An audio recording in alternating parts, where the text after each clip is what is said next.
नमस्कार हरि प्रेमियों, आपका हमारे YouTube चैनल में स्वागत है। सभी दर्शकों को जय श्री कृष्णा। हरि प्रेमियों, कैसे हैं आप? उम्मीद है आप सब अच्छे होंगे। आइए आज का प्रसंग शुरू करते हैं। आज का प्रसंग है मंगलवार व्रत कथा। ये पौराणिक कथा है। हरि प्रेमियों, उससे पहले अगर आप हमारे चैनल पर नए हैं तो प्लीज़ चैनल को सब्सक्राइब जरूर कर लीजिए और बेल आइकॉन को जरूर दबा लीजिए ताकि आप तक हमारे सारे नोटिफिकेशन पहुंच सके। हरि प्रेमियों, आपका एक भी सब्सक्राइब हमारे लिए बेहद मायने रखता है। हरि प्रेमियों, आइए जानते हैं ये पौराणिक कथा जो मंगलवार की है, जिसका व्रत रहो या ना रहा जाए तो कथा को जरूर सुन लीजिए। वो भी आपको कथा व्रत रखने का पूरा लाभ देती है। हरि प्रेमियों, कथा ऐसे है। ऋषि नगर में केशवदत्त ब्राह्मण अपनी पत्नी के साथ रहता था। उसका नाम अंजलि था। केशवदत्त के घर में धन संपत्ति बहुत थी। धन संपत्ति की कोई भी कमी नहीं थी। नगर में सभी केशवदत्त का आदर सम्मान करते थे लोग। लेकिन केशवदत्त के घर संतान नहीं थी। संतान न होने के कारण केशवदत्त व उसकी पत्नी अंजलि बहुत ही चिंतित रहते थे। दोनों पति पत्नी हर एक मंगलवार को हनुमान जी की पूजा करते थे और विधिवत मंगलवार का व्रत करते हुए बहुत वर्ष बीत गए। दोनों के दोनों ब्राह्मणी बहुत निराश हो गए, लेकिन उन्होंने व्रत करना बिल्कुल नहीं छोड़ा। कुछ दिनों के बाद केशवदत्त ब्राह्मण हनुमान जी की पूजा करने के लिए वन में चला गया। उसकी पत्नी अंजलि घर में रहकर मंगलवार का व्रत करती और उसकी पूजा करती विधिवत से।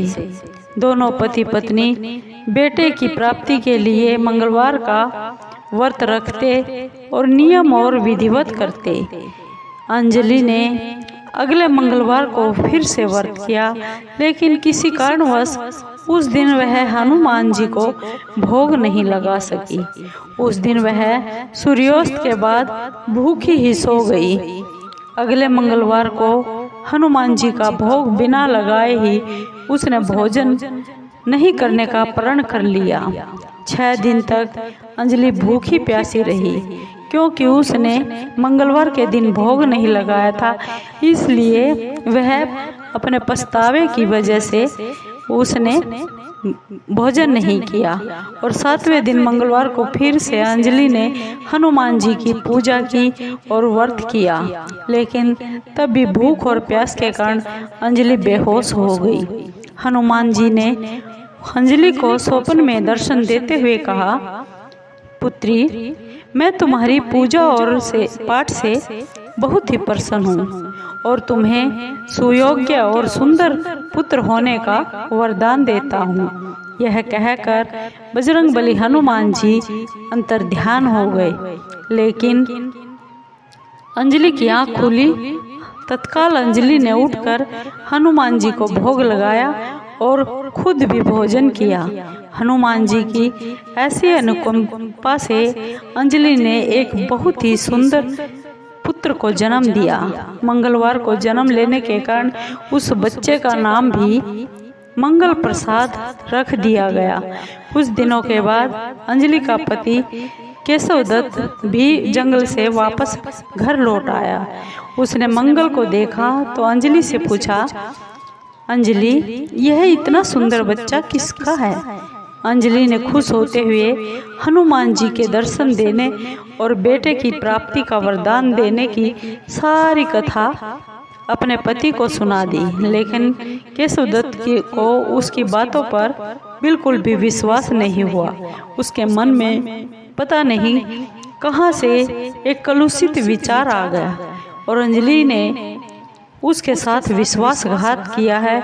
अपने पापों को छिपाने के लिए अंजलि मुझसे झूठ बोल रही है।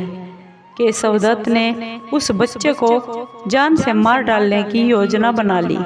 एक दिन की बात है, केशवदत्त स्नान के लिए कुएं पर गया। मंगल भी उसके साथ कुएं पर चला गया। केशवदत्त ने मौका देखते ही मंगल को कुएं में फेंक दिया और घर आकर अंजलि से बहाना बना दिया कि मंगल तो कुएं पर मेरे साथ गया ही नहीं।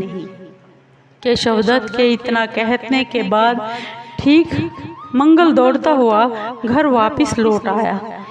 केशवदत्त मंगल को देखकर बहुत बुरी तरह आश्चर्यचकित हो उठा। उसी रात हनुमान जी ने केशवदत्त को सपने में दर्शन देते हुए कहा, केशवदत्त, मैंने तुम्हें मंगलवार के व्रत करने से प्रसन्न होकर पुत्र जन्म का वरदान अंजलि को मैंने ही दिया था, फिर तुम अपनी पत्नी पर शंका क्यों करते हो? उसी समय केशवदत्त ने अंजलि को जगाकर अंजलि से क्षमा मांगी और स्वप्न में हनुमान जी के दर्शन देने की सारी कहानी अंजलि को सुना दी। केशवदत्त ने अपने बेटे को अपने हृदय से लगा लिया और बहुत प्यार किया। उस दिन के बाद सभी आनंद पूर्वक रहने लगे।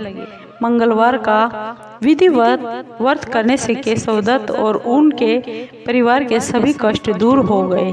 इस तरह जो भी स्त्री पुरुष विधि पूर्वक मंगलवार का व्रत करके व्रत कथा सुनते हैं, हनुमान जी उनके सभी कष्टों को दूर करके धन और संपत्ति का भंडार भर देते हैं। शरीर के सभी रक्त विकार और रोग भी खत्म हो जाते हैं। हरि प्रेमियों, आपको ये मंगलवार की व्रत कथा कैसी लगी? अगर आपको अच्छी लगी हो तो प्लीज़ चैनल को सब्सक्राइब कीजिए, लाइक कीजिए, शेयर कीजिए और कमेंट ज़रूर कीजिए, क्योंकि आपके कमेंट से हमें हौसला मिलता है। आपके कमेंट का हमें बेसब्री से इंतज़ार रहता है। हरि प्रेमियों, धन्यवाद।